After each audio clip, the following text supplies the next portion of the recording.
ভারতে উৎপাদিত টিকা শুরু থেকেই পাবে বাংলাদেশ, বললেন শ্রীংলা। রপ্তানিতে বাধা নেই সেরামের।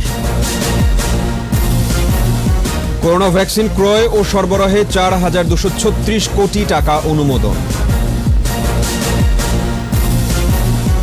ভাষাঞ্চলে স্বাস্থ্যসেবা নিশ্চিতে উন্নত মানের হাসপাতাল ও ক্লিনিক, খুশি রোহিঙ্গারা।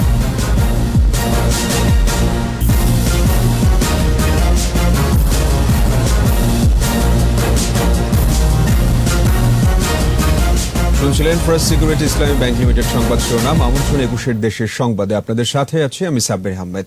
দর্শক, 21 টেলিভিশনের সংবাদ একই সাথে সরাসরি দেখতে পাবেন আমাদের ফেসবুক পেজ www.facebook.com/2124 অনলাইনে। ভারতে উৎপাদিত টিকা বাংলাদেশ একেবারে শুরু থেকেই পাবে বলে নিশ্চিত করলেন দেশটির পররাষ্ট্র সচিব হর্ষবর্ধন শ্রীংলা। বাংলাদেশের উদ্বেগের কোনো কারণ নেই বলেও আশ্বস্ত করেছেন তিনি। আর টিকা উৎপাদনকারী প্রতিষ্ঠান সেরাম ইনস্টিটিউটের সিইও টুইট করে বিষয়টি পরিষ্কার করেছেন। ভ্যাকসিন রপ্তানিতে বাধা নেই বলে যৌথ বিবৃতি দিয়েছে সেরাম ইনস্টিটিউট ও ভারত বায়োটেক। আরও জানাচ্ছেন দীপু সারওয়ার। ভারতে উৎপাদিত অক্সফোর্ড অ্যাস্ট্রাজেনেকার ভ্যাকসিন সেরাম ইনস্টিটিউট রপ্তানি নিষিদ্ধের ঘোষণা দেয় অনিশ্চয়তা দেখা দেয়। সোমবার এ বিষয়টি ছিল আলোচনার কেন্দ্রে। পররাষ্ট্রমন্ত্রী ডক্টর এ.কে. আব্দুল মোমেনও বলেছিলেন সময় মতোই ভ্যাকসিন পাওয়া যাবে। স্বাস্থ্য বিভাগও আসার কথা জানায়। আমাদেরকে ওনারা আশ্বস্ত করেছেন। এবার সুখবর দিলেন ভারতের পররাষ্ট্র সচিব হর্ষবর্ধন শ্রীংলা। ভ্যাকসিন নিয়ে বাংলাদেশের উদ্বেগের কিছু নেই বলে আশ্বস্ত করেছেন তিনি। ভারতীয় সংবাদ মাধ্যমকে শ্রীংলা জানান, বাংলাদেশের টিকা পাওয়ার ক্ষেত্রে কোনো সমস্যা নেই।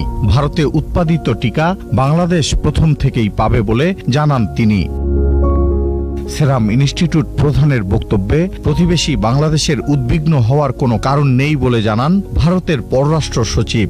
ভারত বরাবরই প্রতিবেশীদের অগ্রাধিকার দেয়, এবারও তার ব্যতিক্রম হবে না বলে আশ্বস্ত করেন শ্রীংলা।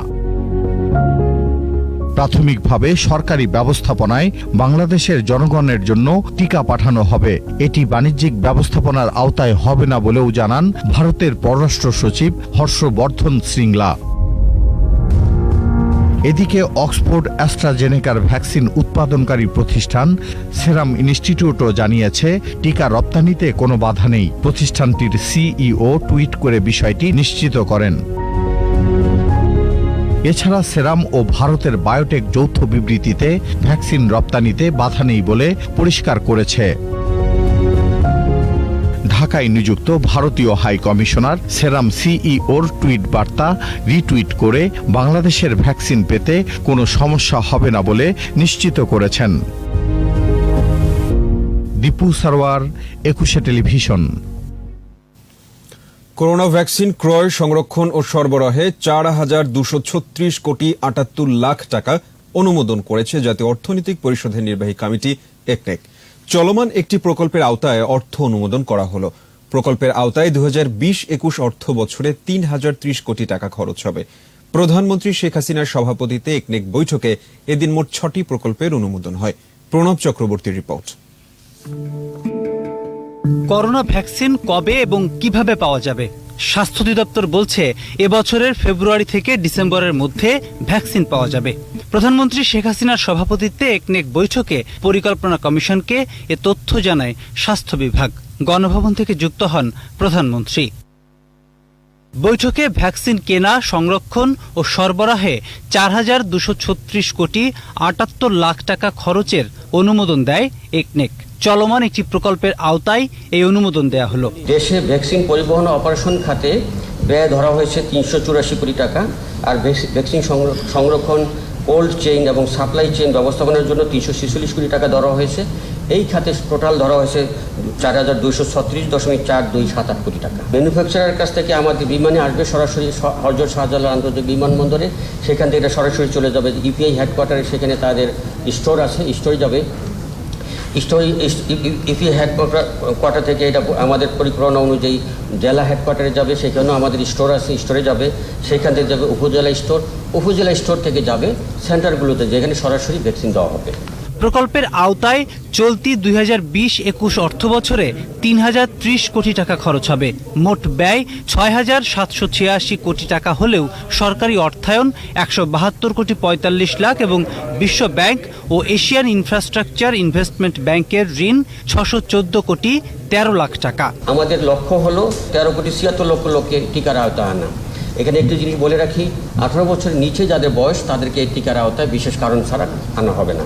বৈঠক শেষে স্বাস্থ্য সচিব সাংবাদিকদের জানান, যথাসময়ে ভ্যাকসিন পাবে বাংলাদেশ। দুই দেশের সরকার শতভাগ অবহিত আছেন, সেটা যে ফর্মুলাতেই আপনারা বলেন। দেরি হতে পারে না, আশা করছি না দেরি হবে। কুষ্টিয়া মেডিকেল কলেজ সহ বিভিন্ন প্রকল্পের ধীরগতি নিয়ে অসন্তুষ্টি প্রকাশ করেন প্রধানমন্ত্রী।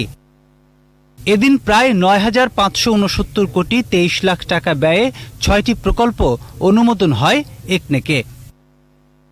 প্রণব চক্রবর্তী, 21 টেলিভিশন, ঢাকা।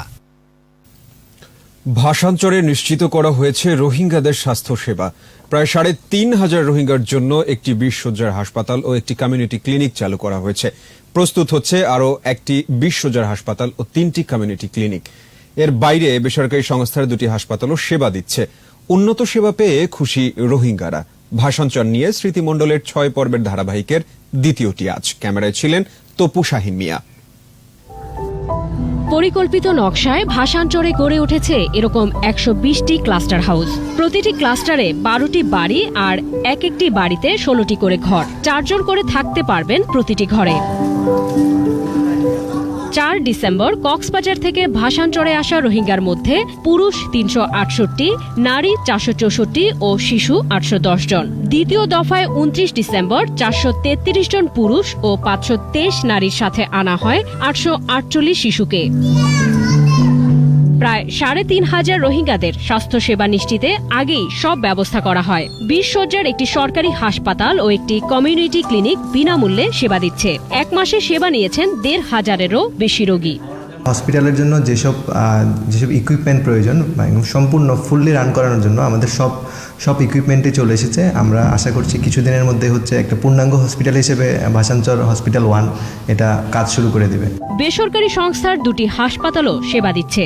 প্রাথমিক সেবার মধ্যে ধরেন যেগুলো বেসিক অ্যাকিউট কেস, যেগুলো ধরেন জ্বর, সর্দি, ঠান্ডা বা হাইপার টেনশন, ডায়াবেটিক, ম্যালেরিয়া, যেগুলো আর কি ড্রাগ দিয়ে সারানো সম্ভব, এগুলো আমরা এখানে দিচ্ছি। প্লাস ছোটোখাটো কাটাছেঁড়া বা ড্রেসিংয়ের সেগুলো আমরা এখান থেকে করে দিচ্ছি। যে কোনো সমস্যায় ডাক্তারদের পাশে পেয়ে খুশি মিয়ানমার থেকে নির্যাতনের মুখে পালিয়ে আসা রোহিঙ্গারা। বালা ওষুধ খাইবার ভালো আর ফের উত্তর বেশি অশান্তি ফেসাক না যায় ডিম্বর মিলে মাত্রা কি করে যায় তারপর আছে তলবার টানা তাকে ইয়াল্লা বলে আসি। উন্নত চিকিৎসার জন্য ভাষান্তর থেকে নোয়াখালী সহ অন্য হাসপাতালে নেয়ারও ব্যবস্থা রয়েছে। 3,446 জন রোহিঙ্গার জন্য ভাষান্তরে সরকারের 20 শয্যার একটি হাসপাতাল ও একটি কমিউনিটি ক্লিনিকের পাশাপাশি এনজিওর আরও 2টি ক্লিনিক স্বাস্থ্যসেবা দিয়ে যাচ্ছে। পর্যায়ক্রমে সেবার মান বাড়ানোর জন্য সরকারের আরও একটি হাসপাতাল এবং 3টি কমিউনিটি ক্লিনিক প্রস্তুত রয়েছে এবং সেটি খুব দ্রুতই শুরু হবে। এখানকার রোহিঙ্গারাও এখানকার যে স্বাস্থ্যসেবা সেই মান নিয়েও খুশি। স্মৃতিমণ্ডল, 21 টেলিভিশন, ভাষান্তর। চট্টগ্রামে ব্রিটিশ বিরোধী আন্দোলনের স্মৃতি বিজড়িত 250 বছরের পুরনো বাড়ি ভাঙার চেষ্টার তীব্র ক্ষোভ ও নিন্দা জানিয়েছেন বিশিষ্ট ব্যক্তিরা। প্রাচীন ঐতিহ্য ও সংস্কৃতি রক্ষায় অবিলম্বে রাষ্ট্রীয় উদ্যোগে বাড়িটি দখলমুক্ত করে সেখানে বিপ্লবীদের স্মৃতি রক্ষায় জাদুঘর স্থাপনের দাবি জানান তারা। ইফরাজ নূরের ক্যামেরায় রিপোর্ট করছেন শিউলি শবনম।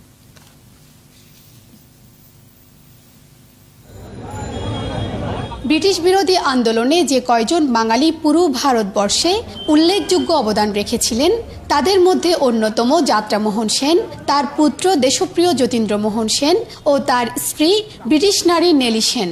খ্যাতিমান বাঙালি আইনজীবী যাত্রামোহন সেনের গড়ে তোলা নগরীর রহমতগঞ্জের এই বাড়িটি গত অর্ধশত বছর ধরে বেদখল হয়ে আছে, যে বাড়ির সাথে সম্পৃক্ত ছিলেন ব্রিটিশ বিরোধী আন্দোলনের বিপ্লবীরা, যেখানে বিভিন্ন সময় এসেছেন মহাত্মা গান্ধী, নেতাজি সুভাষচন্দ্র বসু, দেশবন্ধু চিত্তরঞ্জন দাস সহ অনেকেই। 75-এর পর থেকে এই ভবনটিতে শিশুবাগ নামে একটি স্কুল পরিচালনা করা হয়ে আসছিল। সোমবার দুপুরে স্কুলটির শ্রেণী কার্যক্রম চলাকালে আকস্মিকভাবে ঐতিহাসিক এই ভবনটির সামনের অংশ বুলডোজার দিয়ে গুড়িয়ে দেয় দখলদাররা। পরে খবর পেয়ে আন্তর্জাতিক অপরাধ ট্রাইব্যুনালের প্রসিকিউটর রানা দাশগুপ্ত স্থানীয়দের নিয়ে ভবনটির সামনে অবস্থান নেন। প্রতিরোধের মুখে পরে ভবন ভাঙার কাজ বন্ধ করে বাড়িটি সিলগালা করে দেওয়া হয়। এই ঘটনার প্রতিবাদে মঙ্গলবার সকালে চট্টগ্রাম প্রেস ক্লাবে সংবাদ সম্মেলন করে চট্টগ্রাম ইতিহাস সংস্কৃতি গবেষণা কেন্দ্র। মিথ্যা তথ্য ও জাল দলিলের মাধ্যমে আদালতকে প্রভাবিত করে ভবনটি ভাঙার চেষ্টা করা হচ্ছে বলে সংবাদ সম্মেলনে অভিযোগ করা হয়। আজ থেকে প্রায় 20 বছর আগে দেশের সাংস্কৃতিক সম্পদ রক্ষায় প্রাচীন ঐতিহ্যের অংশ হিসেবে ভবনটিকে রাষ্ট্রীয়ভাবে সুরক্ষার দাবি জানান বিশিষ্টজনরা। যেসব ভবন 100 বছরের পুরনো এবং ইতিহাসের কোনো না কোনো অবদান আছে, হেরিটেজ বিল্ডিং হিসেবে সেগুলোকে রক্ষা করতে হবে। বিপ্লবীদের স্মৃতি সংরক্ষণে ঐতিহাসিক ভবনটি অক্ষত রেখে বহুতল ভবন তৈরি করে ব্রিটিশ বিরোধী আন্দোলন স্মৃতি জাদুঘর ও গবেষণা কেন্দ্র গড়ে তোলার দাবি জানান বিশিষ্ট নাগরিকরা। এই ভবনটিকেও রক্ষা করার জন্য এবং সংরক্ষণে এগিয়ে আসার জন্য আমরা সরকারের কাছে দাবি জানাই। শত বছরের বিপ্লবের স্মৃতি বিজড়িত এমন ভবন ভাঙা ধৃষ্টতা উল্লেখ করে এর সাথে জড়িতদের আইনের আওতায় আনার দাবি জানান বক্তারা। আগের দিন 4টার সময় এই অর্ডারটা পাস হয়েছে, পরের দিন সকাল 9টায় সেটা ভাঙতে আসা হয়েছে। আপনারা দেখেন তাহলে সর্ষের মধ্যে ভূত কোথায়। শিউলি শবনম, একুশে টেলিভিশন, চট্টগ্রাম। নিচ্ছি প্রিমিয়ার ব্যাংক লিমিটেড সংবাদ বিরতি। নো মাস্ক নো সার্ভিস বিধি মেনে চলুন, সুস্থ থাকুন। যখন ফিরছি তখন অন্যান্য খবরের সঙ্গে আরো থাকবে। শীতের পাশাপাশি বেড়েছে কুয়াশা, ক্ষতি হচ্ছে ফসলের।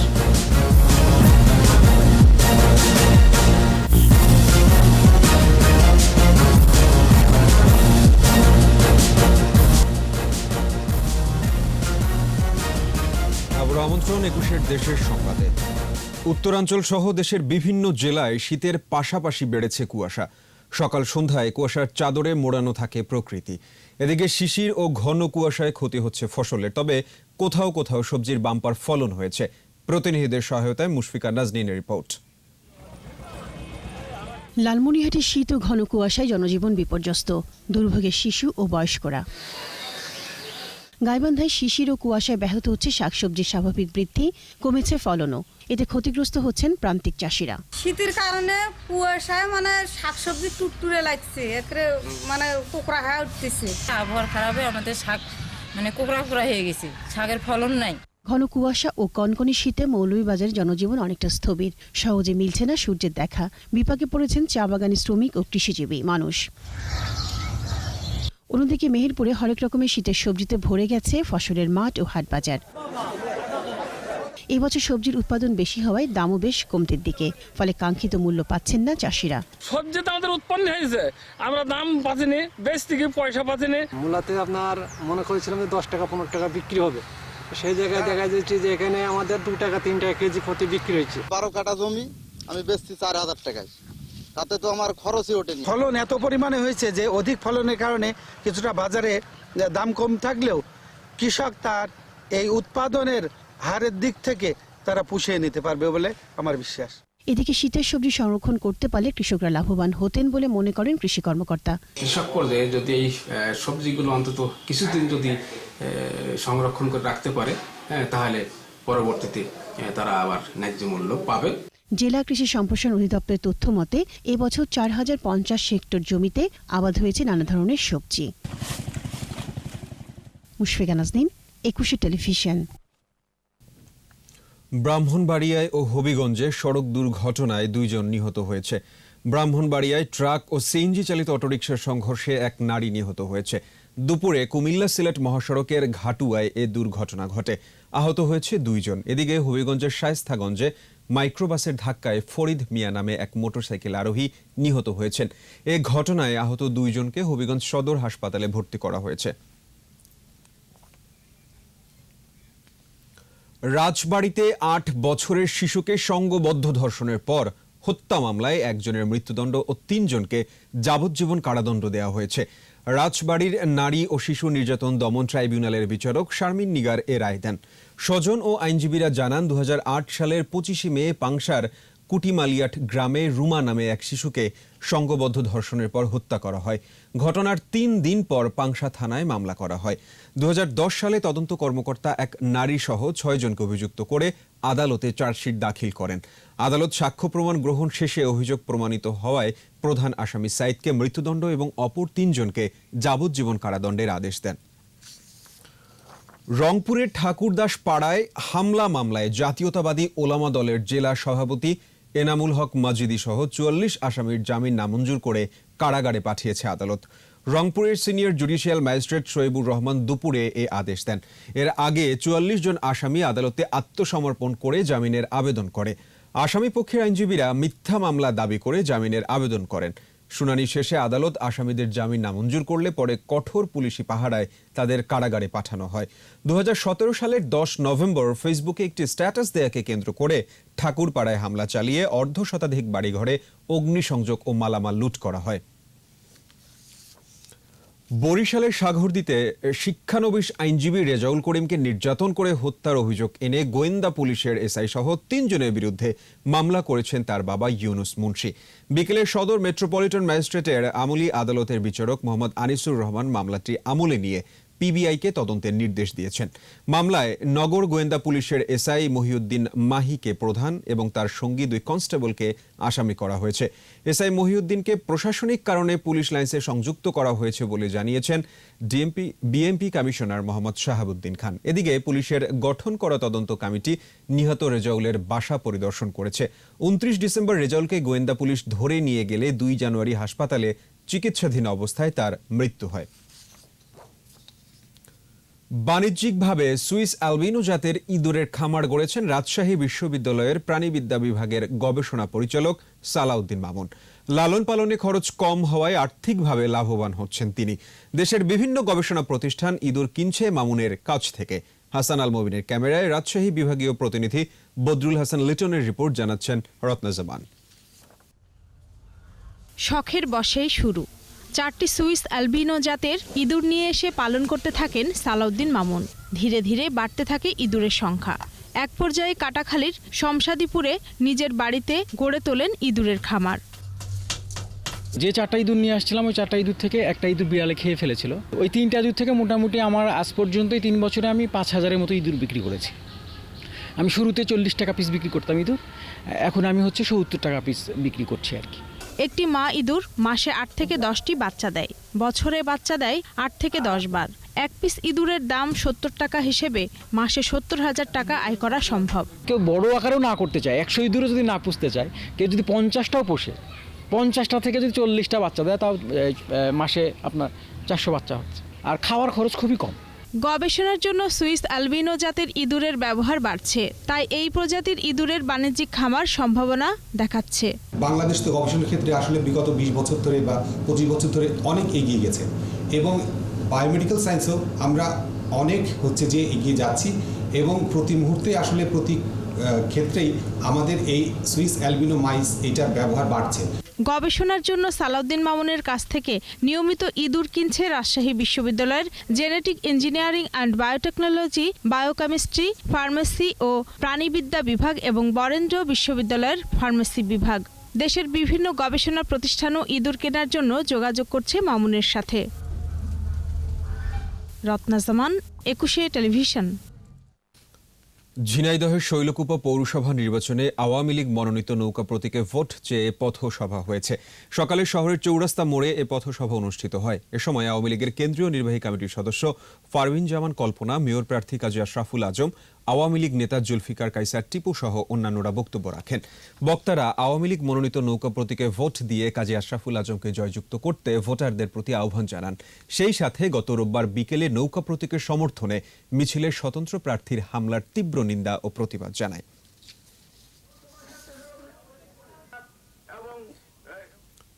গাইবান্ধার গোবিন্দগঞ্জে বড়দহ সেতুর আরোপিত টোল আদায় সিদ্ধান্ত বাতিলের দাবিতে এলাকাবাসীর উদ্যোগে মানববন্ধন হয়েছে।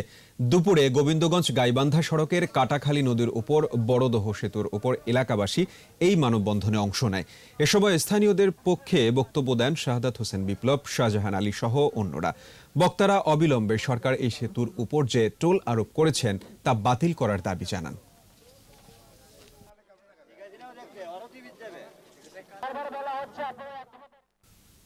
জামালপুরের ইসলামপুরে তুচ্ছ বিষয় নিয়ে দুপক্ষের সংঘর্ষে রুবেল মোল্লা নামে এক স্কুল ছাত্র নিহতের ঘটনায় 2 জনকে গ্রেফতার করা হয়েছে। আহত হয়েছে 5 জন। পুলিশ জানায়, সোমবার সন্ধ্যায় আমিন মোল্লার ছেলে রুবেল ব্যাডমিন্টন খেলার সময় নুরুল ইসলাম মণ্ডলের সজনা গাছে কর্ক আটকে যায়। সজনা গাছের ডাল ভেঙে রুবেল কর্ক নিয়ে আসলে গাছের মালিক পক্ষ তাকে মারধর করে।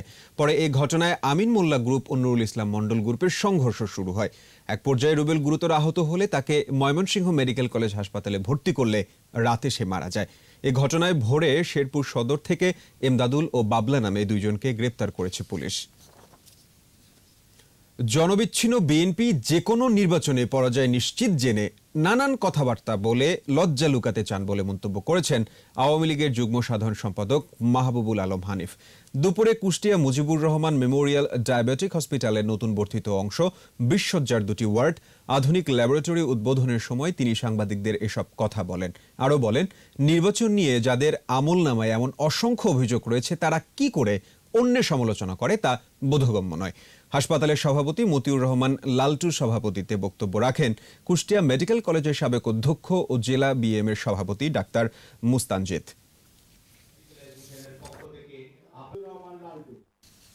মৌলভীবাজারে ডেঙ্গু ও করোনা ভাইরাস বিষয়ে সাংবাদিকদের নিয়ে সচেতনতামূলক কর্মশালা হয়েছে। সকাল থেকে বিকেল পর্যন্ত lifestyle health education and promotion, স্বাস্থ্য শিক্ষা ব্যুরো, স্বাস্থ্য অধিদপ্তর এবং স্বাস্থ্য ও পরিবার কল্যাণ মন্ত্রণালয়ের আয়োজনে এই কর্মশালা হয়। সিনিয়র স্বাস্থ্য ও শিক্ষা কর্মকর্তা মোহাম্মদ নাসির উদ্দিনের পরিচালনায় কর্মশালায় সভাপতিত্ব করেন সিভিল সার্জন তাওহিদ আহমেদ। রিসার্চ পার্সন ছিলেন ডক্টর ফাতেমুতুজ জোহরা হোজরা ও ডক্টর বীনেন্দ্র ভৌমিক। কর্মশালায় জেলার করোনা ও ডেঙ্গু পরিস্থিতি তুলে ধরা সহ প্রতিরোধ বিষয়ে সাংবাদিকদের ধারণা দেওয়া হয়। এবার চট্টগ্রাম সংবাদ।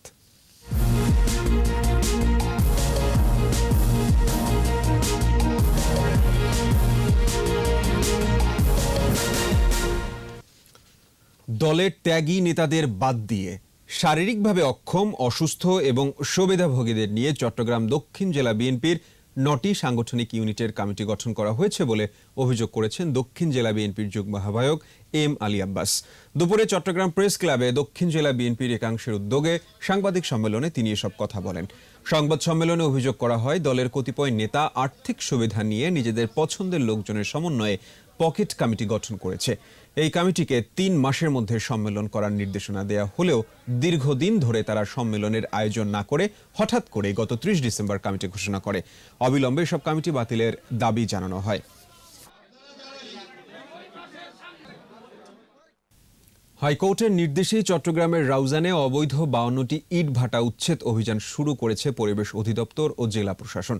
সকাল থেকেই পরিবেশ অধিদপ্তরের পরিচালক মুয়াজ্জেম এবং নুরুল্লাহ নূরের নেতৃত্বে রাউজানের বিভিন্ন স্থানে অবৈধভাবে গড়ে ওঠা ইটভাটা উচ্ছেদ করে।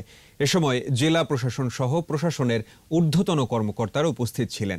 এ সময় চট্টগ্রামের পরিবেশ অধিদপ্তরের উপপরিচালক জমির উদ্দিন জানান, প্রথম দিন অভিযানে 5টি ইটভাটা উচ্ছেদ করা হয়েছে।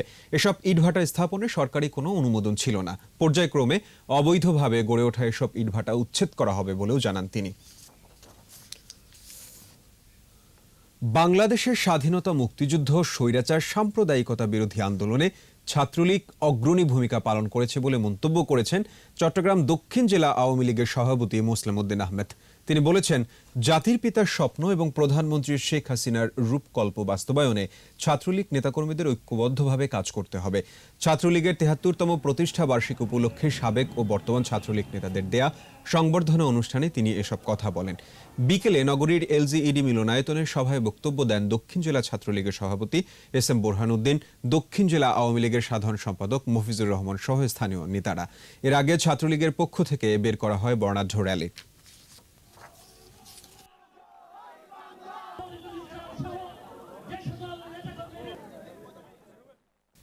শেষ করছে 21-এর দেশের সংবাদ। তবে যাবার আগে ফার্স্ট সিকিউরিটি ইসলামী ব্যাংক লিমিটেড সংবাদ শিরোনামগুলো আরো একবার।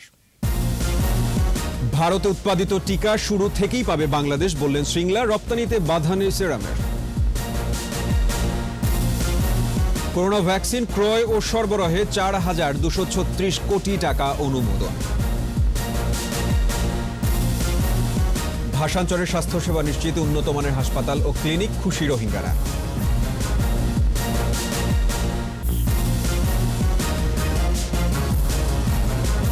দর্শক, সর্বশেষ খবর জানতে ডায়াল করুন 202 নম্বরে আর ভিজিট করুন 21-tv.com এই ওয়েবসাইটে। এছাড়া ফেসবুকে লগ ইন করতে পারেন facebook.com/2124 অনলাইনে। এতক্ষণ সাথে থাকার জন্য সবাইকে ধন্যবাদ। পরের সংবাদ সন্ধ্যা 7টায় দেখার আমন্ত্রণ রইল। স্বাস্থ্যবিধি মেনে চলুন, সুস্থ থাকুন আর সাথেই থাকুন 21।